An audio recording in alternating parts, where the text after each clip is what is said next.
ప్రభుపేట వందనాలండి.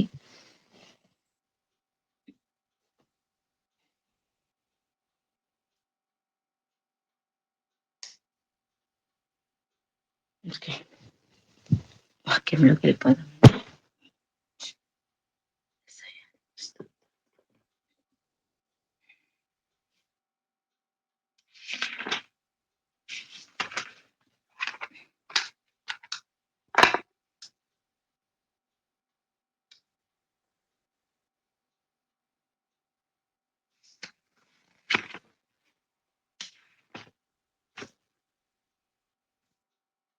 ముందుగా మూల వాక్యం చదువుకుందామండి. సామెతల గ్రంథము 22వ అధ్యాయము 6వ వచనము. వాడు నడవలసిన త్రోవను వాని నేర్పుము. వాడు పెద్దవాడైనప్పుడు దాని నుండి తొలగిపోటు. ప్రార్థన చేస్తున్నాము. మహాపరిశుద్ధుడైన తండ్రి, మీకు వందనాలు, మీకు స్తుతులు స్తోత్రం చెల్లిస్తున్నామయ్యా. ఆశ్చర్యకరుడ, అద్భుతకరుడ, సర్వశక్తిమంతుడ, మహిమ నీకు, ఘనత నీకు, ప్రభావాలు కూడా మీకు మాత్రమే చెల్లిస్తున్నాం తండ్రి. అయ్యా, మరొక దినంనైనా ప్రాణంతో క్షేమంగా ఉంటున్నామంటేనైనా కేవలం మీ కృప. అవునయ్యా, నిద్రిస్తున్న వారే ప్రభ ఎందరో మరణిస్తుండగానైనా మీ యొక్క బంగారు రేఖల కిందనైనా అనుదినమునైనా కృప చూపుతూ బ్రతికిస్తూ మీ మహిమకైనా మమ్మల్ని వాడుకుంటున్నందుకు స్తోత్రాలు తండ్రి. ఇదిగో ఈ దినంనైనా వాక్యం నా ప్రభ, మీరు తండ్రినైనా అయ్యా మిమ్మల్ని ఉచ్చరించటం కూడా ప్రభ ఏ పాటి అర్హత లేని వారం నాయన నీకు స్తోత్రాలు. పరిశుద్ధాత్మ తండ్రి, నీకు మహిమ, నీ ఘనత, నీకు ప్రభావాలు. అయ్యా, నన్ను నేను పూర్తిగా తగ్గించుకుంటున్నానయ్యా. శిలోచరణ మరుగుపరచండి తండ్రి. నాతోనూ మాతోనూ కూడా ప్రభా కొద్ది మాటలు మాట్లాడినైనా సమస్తమైన మహిమ, ఘనత, ప్రభావాలు మీరే పొందుకోమని అత్యంత అధ్యక్షులుగా మీరు నిలబడమని ప్రభా మా ప్రభును మా రక్షకుడిని యేసుక్రీస్తు నామములో అడిగి వేడుకొని పొంది ఉన్నాం తండ్రి. ఆమేన్.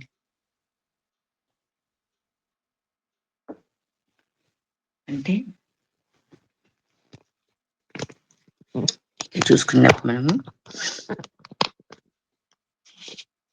తల్లిదండ్రులుగా మేబీ అందరం కూడా పేరెంట్స్ అనుకుంటున్నాను. ఎందుకంటే పిల్లల్ని చిన్ననాటి నుంచి కూడా వాక్యంలో పెంచితే ఎలా ఉంటారో, లేకపోతే ఒబిడియన్స్‌గా వాక్యానుసారంగా కూడా పెంచితే ఎలా ఉంటారు. అంటే మనం అబ్రహాం గారిని చూస్తూ ఉంటాము. చూసినప్పుడు ఆ బాబుని బలివ్వడానికంటే ముందుగా చూస్తే ఎలా ఉంటదంటే అక్కడ 22:9లోనేమో ఇస్సాకుని బలిచ్చే ఆ సందర్భాన్ని చూస్తూ ఉంటాం అక్కడ.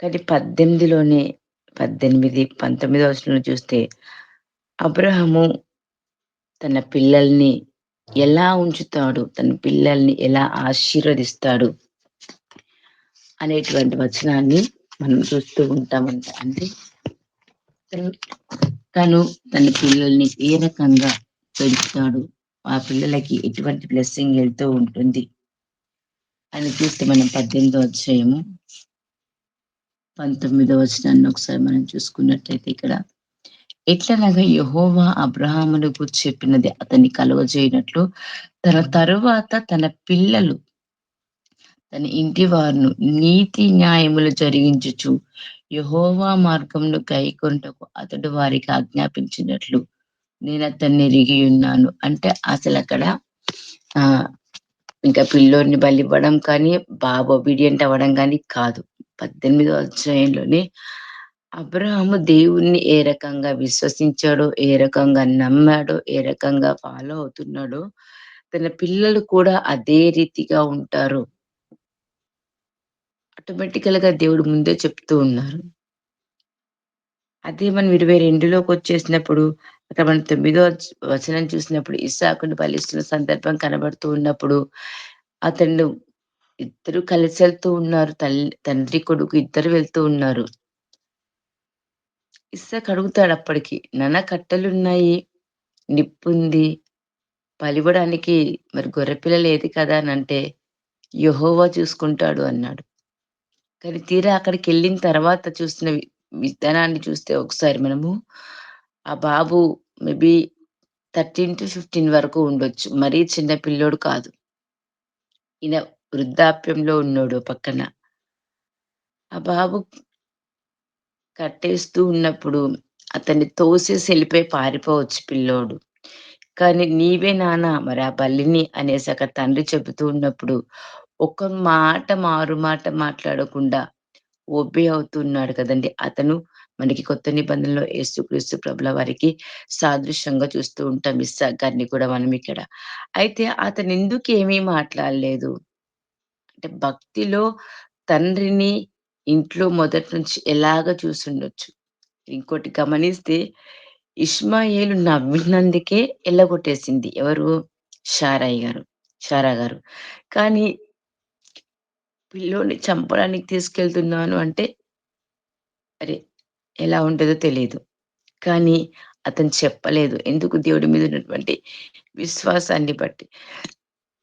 అతను పెద్దవాడైన తర్వాత ఎలా ఉన్నాడు అనంటే ఇస్సాకుని చూస్తే కదండీ!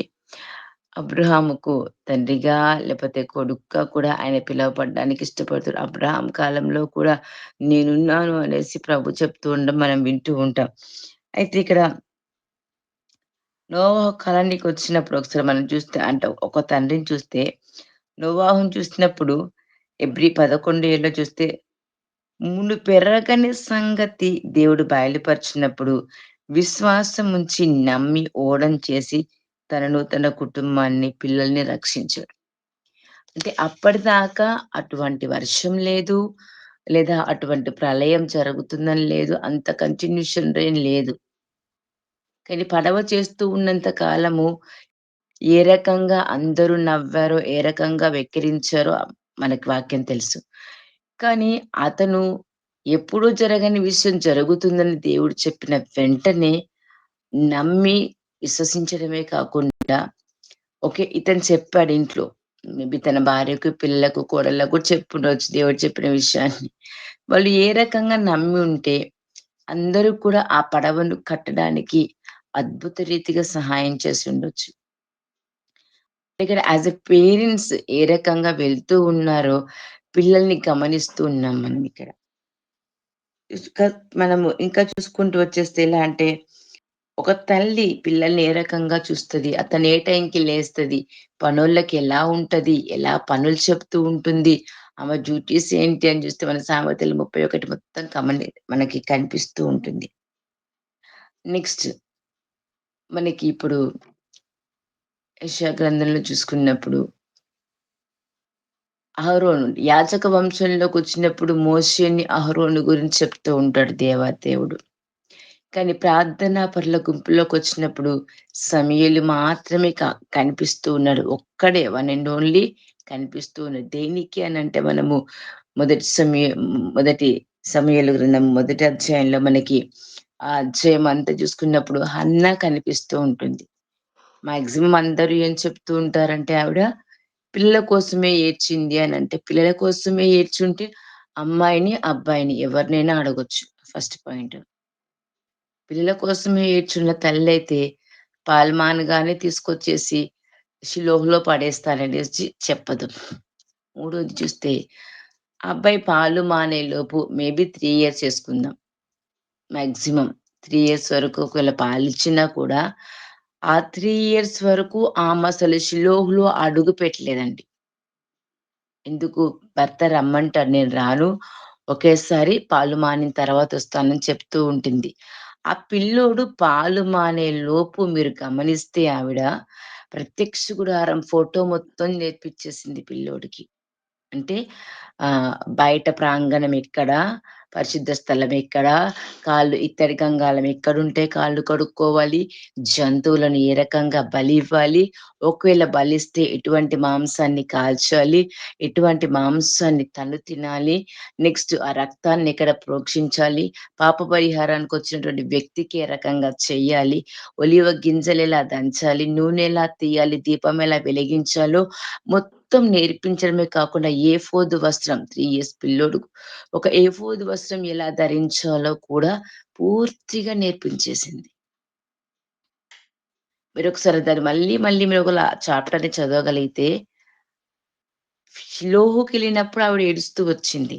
ఎందుకు అనంటే, ఏలి అప్పటికే చాలా వృద్ధాప్యంలోకెళ్ళిపోయాడు. స్థూలకాయుడిగా మారిపోయాడు. దేవుడి ప్రత్యక్షత ఆగిపోయింది ఒక పక్కన. తన కొడుకుల్ని హొఫ్ని, ఫినెహాస్‌లని యాజకత్వం చేస్తే, వాళ్ళు అక్కడ శ్రేష్టమైన మాంసాన్ని వాళ్ళు తినేయడం చూస్తూ ఏడ్చింది. రెండోది నెక్స్ట్ జనరేషన్ లేదక్కడ. ఏలి, హొఫ్నీహాస్‌లు ముగ్గురు కూడా తొలగిపోయి ఉంటున్నారు కాబట్టి నెక్స్ట్ ఒకవేళ నాకు కుమారుణ్ణే ఇస్తే ఇక్కడ నిలబెడతాను. నీకు నంబర్ 1 యాజకుడిని చేస్తానని చెప్తూ ఉంది.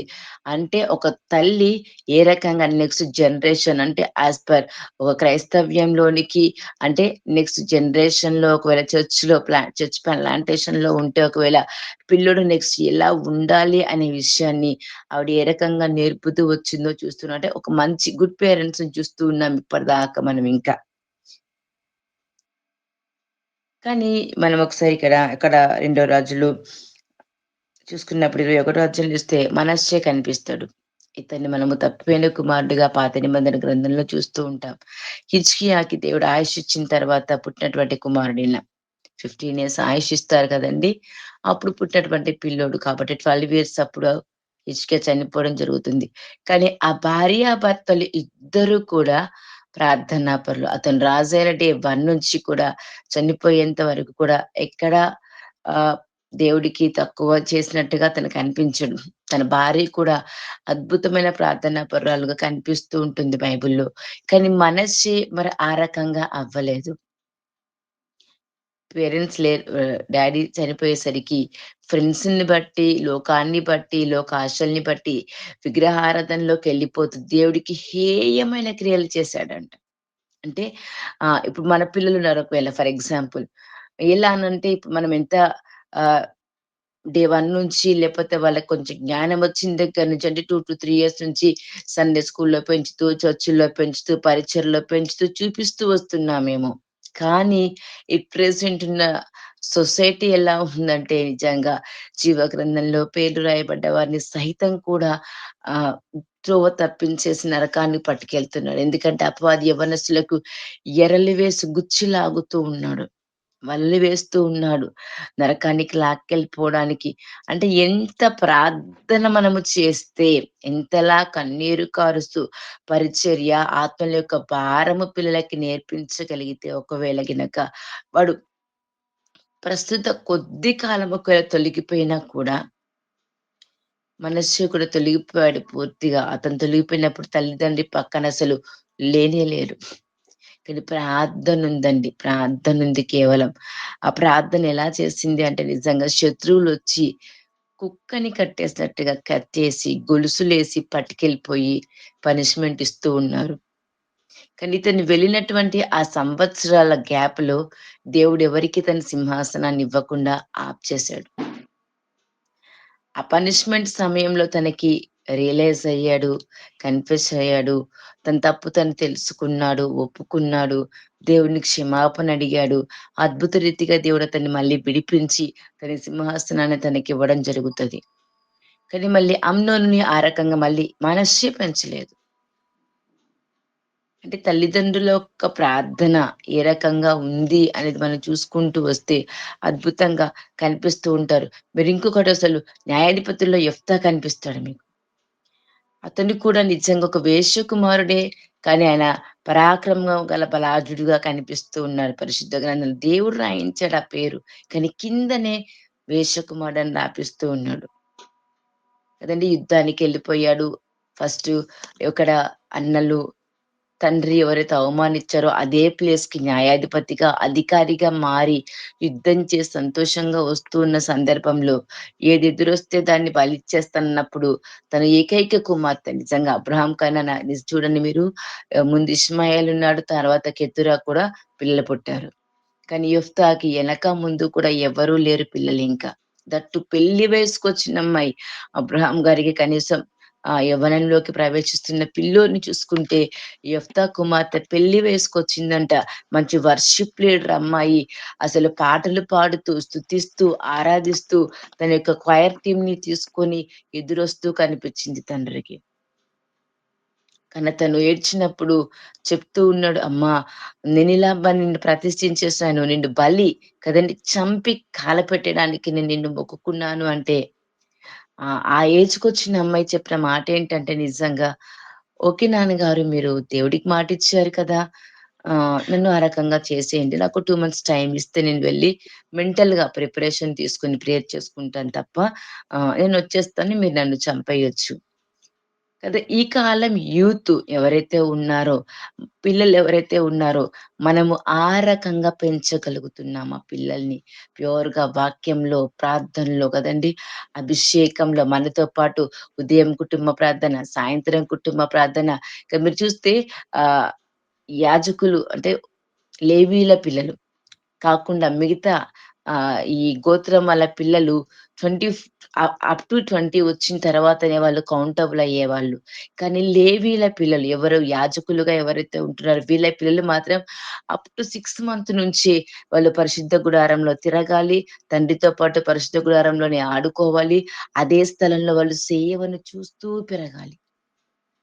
ఇప్పుడు నేడు మనం కూడా అందరం కూడా రాజులమని యాజక సమూహమే కాబట్టి, మనము మన పిల్లల్ని కదండీ!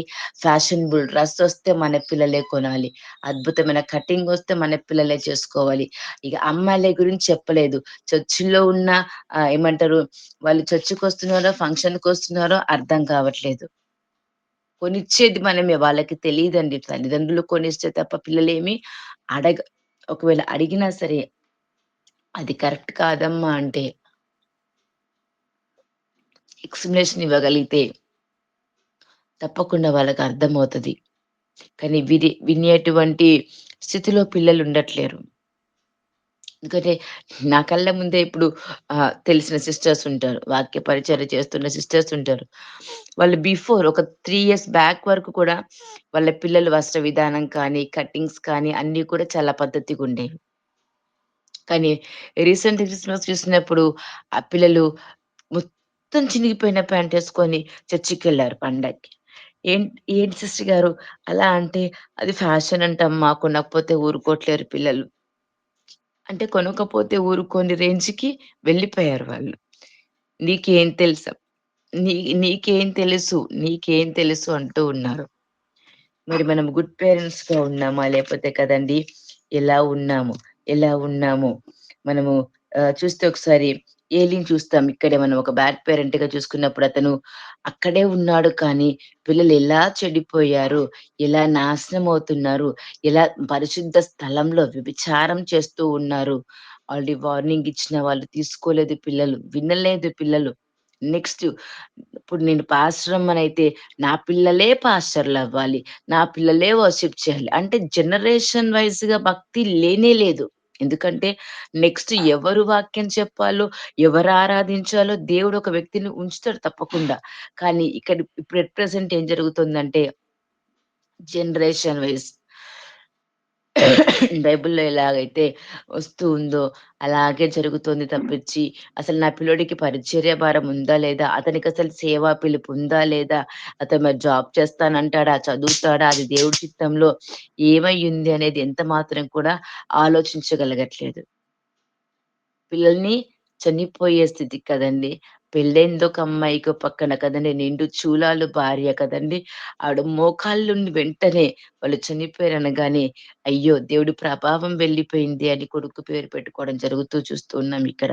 అంటే ఒక పేరెంట్ ఎప్పుడైతే ఫ్రమ్ ద బిగినింగ్ నుంచి కూడా దేవుడి భయంలో కానీ, భక్తిలో కానీ, వాక్యంలో కానీ, ప్రార్థనలో కానీ పెంచకపోతే ఏం జరుగుద్ది? ఇప్పుడు సమూయేలుని కూడా చూస్తే మీరు ఇర్మియాని కనిటి ప్రవక్తగా చెప్తూ ఉంటారు కానీ, మరి హన్నా తన తల్లి ఏ రకంగా అయితే అతనికి చేసిందో, ఎలా పెంచిందో, మళ్ళీ తన పిల్లల దగ్గర ఆయన ఫెయిల్ అయిపోయాడు మళ్ళీ. అన్యాయస్తులైపోయారని రాసుంది. లంచగొండితనాలు అక్కడికొస్తున్న వాళ్ళని విపరీతంగా బాధిస్తున్న వారిగా తయారైపోయారు సమూయేలు పిల్లలు కూడా. దైవజనుల పిల్లలకి అపవాది అంతగా టార్గెట్ చేస్తూ ఉంటే నిజంగా ఈరోజు మన పిల్లలకి ఎటువంటి కంచెని వేసుకోగలుగుతున్నాం ఉదయ కాలం మనం లేసినప్పుడు చూస్తే. మనకింకా 'మనోహన్' చూస్తాం. ఇక్కడ 'న్యాయాధిపతుల్లో' కూడా మనం 'మనోహన్' చూస్తే 'శాంసన్' పేరెంట్స్‌ని కూడా చూస్తే, "వాళ్ళిది తినొద్దమ్మా నువ్వు, నువ్విది తాగొద్దమ్మా, నువ్విటు వెళ్ళొద్దమ్మా" అని అన్నిటి పరంగా కరెక్ట్‌గా పెంచారతన్ని. కానీ ఆయన ఇష్టంగా వెళ్ళిపోయాడు. ఆయన ఇష్టారాజ్యంగా లవ్ అఫేర్‌లోకెళ్ళిపోయాడు. తర్వాత తప్పుడు దారిలోకెళ్ళిపోయాడు. తినకూడదన్నది తింటూ కదండీ దేవుడికి ఆయాసకరంగా మారుతూ, తన బలాల గురించి చెప్పేసుకుంటూ తన నాశనాన్ని తనే తెచ్చుకోవడానికి వెళ్ళిపోయాడు. మనం ఎలా ఉండాలి? మనం ఎలా ఉండాలి అనంటే, వాళ్ళని క్రమశిక్షణలోనే పెంచాలి. 100కి 1000% కొట్టొద్దని చెప్పదు బైబిల్ ఎప్పుడు కూడా. కానీ చంపొద్దు. ప్రేమతోనే తప్ప పిల్లల్ని సరిచేసుకోవాలి. ఒక ఫ్రెండ్‌షిప్ లాగా, ఒక ఫ్రెండ్ లాగా వాళ్ళతో ఉండగలిగితే తప్ప, మనం వాళ్ళతో లీడ్‌లోకెళ్ళలేం పొరపాటున కూడా. అంటే నేను తల్లిని, నేను తండ్రినిరా, నువ్వు వినాల్సిందే నా మాట అంటే వాళ్ళు ఎంత మాత్రం కూడా వినరండి. క్రీస్తు ప్రేమని మనం చూపించినప్పుడు, ఆ క్షమాపణ చూపించినప్పుడు, ఆ అండర్‌స్టాండింగ్ లెవెల్స్‌లో మనం ఉన్నప్పుడు మాత్రమే పిల్లల్ని ఒక వేలో నడిపించగలిగేటువంటి కృపను దేవుడు ఇవ్వగలుగుతూ ఉండడు. మరి అది ఎలా అనంటే, మనం ఒకసారి ఏ రకంగా ఉంచాలి మరి పిల్లల్ని అనంటే, మనం ఒక్కసారి ఈ యొక్క ద్వితీయోపదేశ కాండంలో చక్కటి వాక్యాన్ని దేవుడు రాపిస్తూ ఉంటాడు. అంటే పిల్లల్ని మనం ఏ రకంగా ఉంచాలి అనేది చూసుకుంటే, ఆరో అధ్యాయం, ఆరో వచనాన్ని చూసుకుంటే, నేను మీకు ఆజ్ఞాపించిన ఈ మాటలు అంటే వాక్యం ఏదైతే ఉందో, నీ హృదయంలో ఉండాలి. ఫస్ట్ మన హృదయంలో ఉండాలి. తర్వాత నీవు నీ కుమారులకు, నీ పిల్లలకి ఎవరికైనా సరే వాటిని అభ్యసింపచేసి, నీ ఇంట కూర్చున్నప్పుడు, త్రోవ నడుచున్నప్పుడు, పడుకున్నప్పుడు, లేచినప్పుడు వాటిని గూర్చి మాట్లాడుతూ రావాలి. సూచనగా ఏం చేయాలంటే సిగ్నిఫికేషన్‌గా వాటిని చేతికి కట్టుకోవాలి. కనుల నడుమన బాసికంలా కట్టుకోవాలి. ఇంటి ద్వారబంధానికి, గౌరులకు కూడా వాటిని కట్టగలిగేంతలా అంటే ఒక వాక్యాన్ని పిల్లోడికి శరీరంలో కానీ, మైండ్‌లో కానీ, ఆత్మలో కానివ్వండి, వాక్యాన్ని అలా వాళ్ళలోకి ప్రింటప్ చేసేలాగా లేకపోతే వాళ్ళు ఫాలోవర్స్‌గా చేసే అంతలాగా మనము చేయగలగాలి తప్పకుండా. ఎందుకంటే రెండోది మనం ప్రార్థన చేయకుండా వాళ్ళు పొరపాటున ప్రార్థన చెయ్యరు. మనం వాక్యం చదవకుండా పొరపాటున వాక్యం చదవం. ఇప్పుడు ఇందులో మాక్సిమం అగస్టిన్ జబ్బకుమార్ గారు అందరికీ తెలుసు. బీహార్‌కెళ్ళొచ్చారు కాబట్టి. ఆయన థర్డ్ ఇయర్‌లో ఒక్కగానొక్క కొడుకు ఫస్ట్ అతను. ఒక్కగానొక కొడుకు. ఆ ఒక్కగానొక కొడుకంట ఆవిడ 3 ఇయర్స్ లోపంటండి నిజంగా. అతని 'నో వన్ ఎల్స్' బుక్‌లో 9థ్ పేజ్ నుంచి 15థ్ పేజ్ వరకు మీరు చదవగలిగితే అక్కడ అప్ టు 3 ఇయర్స్‌కి ఆవిడ తమిళంలో ఆ లెటర్స్ మొత్తం నేర్పించేసి బైబిల్ చదవడం ప్రాక్టీస్ చేపిచ్చిందంట 3 ఇయర్స్‌కి. 3½ to 4 ఇయర్స్ లోపు ఆ పిల్లోడు ఒక అధ్యాయాన్ని చదివి పాటలాగా చెప్తే తప్ప కాఫీ కానీ, బ్రష్ కానీ చేయించేది కాదంట. అప్ టు 5 ఇయర్స్‌కి అతన్ని స్కూల్‌లో ఏసేలోపు అతను తీసుకున్న నిర్ణయం ఏంటి అనంటే, ఫ్రైడే స్కూలుకెళ్ళను. సండే ఎలాగో holiday. Every Friday, every Sunday నేను మా మమ్మీతో పాటు వర్షిప్‌లో ఉండాలి. నేను మమ్మీతో పాటు ఉపవాస ప్రార్థనలో ఉండాలని అతనికి వచ్చినటువంటి నడిపింపు. ఫోర్త్ ఇయర్‌లో వీళ్ళు ప్రాంతానికెళ్తారు. వాళ్ళ డ్యాడీకి ట్రాన్స్‌ఫర్ అయ్యి. ప్రాంతానికెళ్తే అక్కడ కుల వ్యవస్థ ఉండి వీళ్ళ క్యాస్ట్‌ని బట్టి వాటర్ ఇవ్వరక్కడ. వాటర్ ఇవ్వకపోతే వాళ్ళమ్మ, నాన్న కన్నీరు మున్నీరై ఏడుస్తున్నారు. పిల్లోడికి వాటర్ డ్రాప్ లేదు. ఇంట్లో వాటర్ లేవని ఏడుస్తున్న సందర్భంలో తీసుకున్న నిర్ణయం ఏంటంటే, అతను ఫోర్త్ ఇయర్‌లో ఒక పిల్లోడికి ఎంత మెచ్యూరిటీ మైండొస్తే ఒక నిర్ణయం తీసుకుంటాడంటే, నేను పెద్దవాడైతే ఇలాంటి వెనకబడ్డ ప్రాంతాలకెళ్ళిపోయి, వాళ్ళకి యేసయ్యని పరిచయం చేస్తూ, కులం, మతం లేకుండా అందరిని ఆదరించాలి అని అప్పుడు నిర్ణయం తీసుకున్నాడంట. ఈజ్ ఇట్ పాసిబుల్ అండి నిజంగా? నాకు చదువుతూ ఉంటే ఎన్ని క్వెషన్స్ వచ్చాయో. ఆ 3 ఇయర్స్‌కి మనము కనీసం నర్సరీలో కూడా వెయ్యము. ఇంట్లో అల్లరి చేష్టలు లేపోతే తిండి పొద్దాక వాడిష్టారాజ్యం సెల్ ఫోను, వాడిష్టారాజ్యం టీవీకి వదిలేస్తూ ఉంటాం. కదా! ఇప్పుడు చూస్తే 1 ఇయర్ బేబీ ఏడ్చినా సెల్ ఫోన్ చేతిలో పెట్టేస్తుండ్రు. అంత దరిద్రంగా తయారయ్యారు తల్లిదండ్రులు. పేషెన్సీ లేదు. ఓపిక లేదు. పిల్లల్ని ఎత్తుకొని తినిపియడానికి, ఓ 10 మాటలు చెప్తూ తినిపియడానికి ఓపిక లేదు. చర్చిలో చూసినా సరే మీరు గమనిస్తే చుట్టుపక్కల పిల్లలు ఏడవగానే మొబైల్ తీసి ఇచ్చేసి వీళ్ళు ప్రశాంతంగా వాక్యం వింటూ ఉంటారు. నేనైతే నా పక్కన ఎవ్వరు ఫోను తీసినా నా బ్యాగ్‌లో ఏసేసుకొని వాక్యం అయిపోయి బ్లెస్సింగ్ ఇచ్చాక ఫోను ఇస్తాను. అంటే ఎట్లా తయారైపోయిందంటే జనరేషన్ అంతా కూడా నిర్గమాకాండంలో ఉన్నట్టుగా దేవుడు ఎరగని తరం రాబోతుందన్నట్టుగా ఆ డేస్‌లోకొచ్చేసాం మనం కూడా. ఒకవేళ దేవుడు తెలవకపోతే పరిస్థితేంటి? ఎట్ ప్రెజెంట్ ఎక్కడున్నాం? అంత్యకాలంలో ఉన్నాం. అపాయకరమైన దినముల్లో ఉన్నాం. ఓ పక్క చిప్ ఇంజెక్ట్, ఓ పక్కన చిప్ ఇంజెక్ట్ మనకి స్టార్ట్ అయిపోయింది. మరి పిల్లలు మనతో పాటు ఎత్తబడతారా? మనతో పాటు రక్షణలోకొచ్చారా? ఎలా ఉన్నాము. ఇప్పుడు గెహాజీని చూస్తే కదండీ! ఏలియా 7 అద్భుతాలు చేస్తే ఎలీషా 14 అద్భుతాలు 13, 10 ఉన్నప్పుడు బ్రతికున్నప్పుడు చేసాడు. ఒకడు తను చనిపోయాక జరిగినటువంటి అద్భుతం అది. కానీ గెహాజీని చూస్తే మేబీ 14 అంటే 28 అద్భుతాలు చేసేవాడేమో ఒకవేళ. కానీ తన పిల్లలకి, తరతరాలకి కుష్టు వ్యాధినిస్తున్న వాడిగా ఉన్నాడు. అంటే తన నెక్స్ట్ జనరేషన్‌కి శాపగ్రస్తంగా మారిపోయాడు. నేనంట నిజంగా మన పిల్లలకి మనం కూడా మరి ఆశీర్వాదకరంగా ఉన్నామా? లేపోతే వాళ్ళని పాడు చేస్తున్నటువంటి తల్లిదండ్రులుగా ఉంటున్నామా? ఇప్పుడు గుడ్ పేరెంట్స్‌ని, బ్యాడ్ పేరెంట్స్‌ని ఉదయకాలంన మీ కళ్ళ ముందు పెట్టడం జరిగింది. కొంతమందినే తీసుకున్నాను ఇంకా నాకిచ్చిన సమయాన్ని బట్టి. కానీ మరి మనం ఏ రకంగా ఉన్నాం పిల్లల్ని మనం మూల వాక్యంలోకొచ్చేసి సామెతలు 22:6 చూసుకున్నప్పుడు, దేవుని పట్ల భయం, భక్తి కలిగిన వారిగా ఉంచుతున్నామా? ఇప్పుడు ఎఫెసీ 6:4 చూసుకున్నా, 6:1 చూసుకున్నా, బైబిల్ ప్రకారంగా పిల్లల్ని ప్రేమిస్తూ, బైబిల్ పరంగా పిల్లల్ని సరిచేస్తూ, మనం ఒకవేళ చనిపోయినా వాడికి రక్షణుంది. ఏమంటారు నో ప్రాబ్లమ్ నా పిల్లలు ఖచ్చితంగా పరలోకానికెళ్ళిపోతారనేటువంటి అష్యూరెన్స్‌ని మనం ఇవ్వగలుగుతామా? పోనీ మన పిల్లలు ఏ దేశంలో ఉన్నా, ఏ రాష్ట్రంలో ఉన్నా, మన ఇంట్లో ఉన్నా సరే, నాతో పాటు నిజంగా రహస్య రాకడంటూ వస్తే కదండీ! తప్పకుండా పిల్లలు ఎత్తబడతారు అనేటువంటి అష్యూరెన్స్‌లో గనక మనం ఉండగలిగితే చాలా సంతోషం. లేదు మనము ఫ్యాషనబుల్‌గా ఉంటూ వాళ్ళని ఫ్యాషన్ ప్రపంచంలో పెంచేస్తూ ఏదో యాస్ ఎ నామినల్ క్రిస్టియన్‌గా ఉంచుతున్నాము అంటే విడవబడేటువంటి సంఘంలో మనము వారిని చేర్చిన వారిగా అవుతూ ఉంటాము. కాబట్టి ఉదయ కాలము దేవుడు చెప్తుంది ఒకటే ఏంటంటే, పిల్లల్ని ఆయన పరలోక రాజ్యానికి వారసులుగా చేస్తూ ఉన్నాడు. కదండీ! మరి అలాంటి పిల్లల్ని మన చేతుల్లో పెట్టినప్పుడు ఎలా పెంచుతున్నాం? ఎలా పెంచుతున్నాం? కాబట్టి అటు బాధ్యతని, అటువంటి ఆత్మ నడిపింపుని దేవుడు మనకి ఇవ్వాలి. ఎందుకంటే మీకు చివరగా ఒక్క మాట చెప్పి ముగిస్తానండి నేను. ఎందుకనంటే నేను ఇప్పుడు ట్యూషన్స్ చెప్తున్నా గదా! ఫ్రీ ట్యూషన్స్ అనేసి సర్వీస్ స్టార్ట్ చేశానిక్కడ. దగ్గర దగ్గర 40, 50 మంది పిల్లలండి. అందులో ఒక 15, 20 మందిలో ప్రభు చేస్తున్న కార్యం ఏంటంటే, నాకు పేరెంట్స్ వచ్చి గొడవ పెట్టుకున్నారు సండే. లాస్ట్ సండే నేను అన్నం తినలేదసలు ఈవినింగ్ 5, 6 వరకు. ఎందుకంటే మా పిల్లలు ఇంట్లో అల్లరి చేయట్లేరు. అది ఇష్యూ అంట చూడండి. పిల్లలు అల్లరి చేయట్లేరు. అసలు పూజ దగ్గరికి రావట్లేరు. బొట్టు పెట్టి నేను చెప్పలేదవి. పూజ దగ్గరికెళ్ళొద్దని చెప్పలేదు వాళ్ళకి. బొట్లు తీసేయమని చెప్పలేదు. ఎందుకు ట్యూషన్ పిల్లలు రక్షకుడి గురించి చెప్తున్నాను. రక్షణ గురించి చెప్తున్నాను. హూ ఈస్ గాడ్ అనే విషయంలో కొన్ని ఎగ్జాంపుల్స్ చెప్తుంటాను తప్ప వాక్యం గురించి చెప్పను వాళ్ళు. వాళ్ళు ఎవ్రీ సండే నాతోటి టీచర్ గారు మీతో చర్చికొస్తామని చర్చికొచ్చేస్తున్నారు నాతో పాటు. ఒక వారమే తీసుకెళ్ళాను. నెక్స్ట్ తీసుకెళ్ళనని చెప్పేసాను. కొద్దిరాని ఇంట్లోనే ప్రేయర్ చేసుకుందామనేసి. వాళ్ళిప్పుడు అందరూ బైబిల్ చదువుతున్నారు. ఇప్పుడు సంక్రాంతికి అందరూ ఊర్లోకెళ్ళిపోయారు. వాళ్ళక్కడికెళ్ళి కూడా ప్రతిరోజు ఇస్తున్న అప్డేట్ ఏంటంటే, టీచర్ గారు ఇగో ఈరోజు బైబిల్ చదువుకున్నాను. ఈరోజు ఇలా ఇది చదువుకున్నాను అని చెప్తూ ఉంటే నాకు నిజంగా ఎంత సంతోషమేసిందంటే ప్రభా!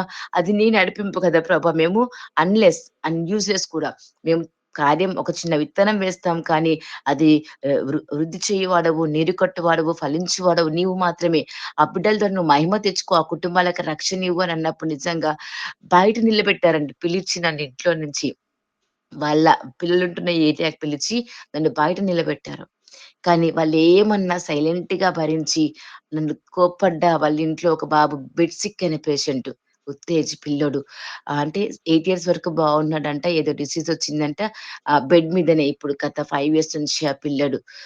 సరేనండి నేను పిల్లల్ని ఎలా ఉండాలో చెప్తాను వాళ్ళకని చెప్పేసి అంత తిట్టి నన్ను అన్ని అరిచినా మళ్ళీ వాళ్ళ ఇంట్లోకి వెళ్ళి ఆ ఇంట్లో ప్రార్థన చేసి ఇంటికొచ్చి ఈవినింగ్ 5, 6 అన్నం తిన్నాము. ఆ రోజు వంట చేసుకున్నాం. అప్పటిదాకా పిల్లలు మేమేం తినలేదు ఆ రోజున.